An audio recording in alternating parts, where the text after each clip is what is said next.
দর্শক মণ্ডলী, আসসালামু আলাইকুম। আজ আমি একটি শিক্ষণীয় বিষয়ের উপরে উপস্থাপন করতে চাই, সামাজিক অবক্ষয়। সামাজিক অবক্ষয়টা কিভাবে তৈরি হয়, আমি একটি সেমিনারে যখন উপস্থাপন করেছিলাম, আমি তখন বলেছিলাম যে আমাদের উচিত সামাজিক পর্যায়ে বা পারিবারিক পর্যায়ে বা রাষ্ট্রীয় পর্যায়ে প্রত্যেকেই কোনো না কোনোভাবে পরিবারের সদস্য বা আমরা পরিবারের সাথে সম্পৃক্ত। দেখুন, সাপোজ আজ আমি আমার সন্তানের বাবা, আমার বাবা ছিলেন, তার সন্তান আমি ছিলাম, আমার বাবার বাবা ছিলেন যিনি আমার দাদা ছিলেন। পর্যায়ক্রমিকভাবে আমরা সামাজিক শিক্ষা বা পারিবারিক শিক্ষা যেভাবে পেয়েছিলাম, আমরা দেখেছি আমার বাবা যখন প্রায় 60 ইয়ার্স ওল্ড, আমার দাদি তখন ছিলেন 75।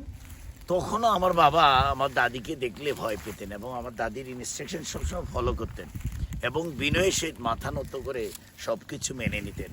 বাবা শিক্ষা দীক্ষায় বা আভিজাত্যের দিক থেকে তার মায়ের চেয়ে অনেক উপরে থাকা সত্ত্বেও মায়ের যে সিস্টেম, ডিসিপ্লিন, মায়ের যে কথোপকথন, মায়ের যে পরিকল্পনা, তা মেনে চলতেন। কারণ একজন মা, একজন বাবা তার সন্তানের ভবিষ্যতের কথা চিন্তা করে সন্তানকে সুন্দরভাবে তৈরি করতে চেষ্টা করেন।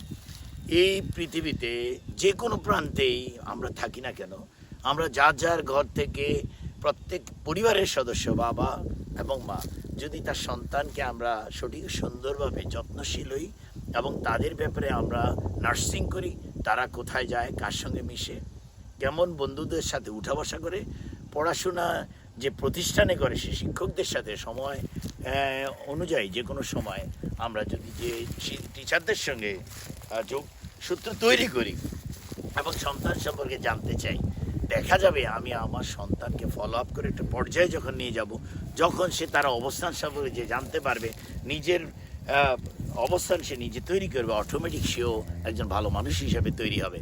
কারণ আমরা অনেক সময় কোনো ঘটনা বা দুর্ঘটনার জন্য আমরা সমাজকে দায়ী করি, পরিবেশকে দায়ী করি, কিন্তু না, পরিবার থেকে যারা শিক্ষা গ্রহণ করে তার সন্তানকে তৈরি করে নেয়, অটোমেটিক তখন একটা পরিবার তৈরি হয়, একটা সমাজ তৈরি হয়, একটি রাষ্ট্র তৈরি হয়। তখন রাষ্ট্রের প্রধান তার কর্মকার্য সম্পাদন করতে সঠিক সুন্দরভাবে নিয়ন্ত্রণ করতে পারে।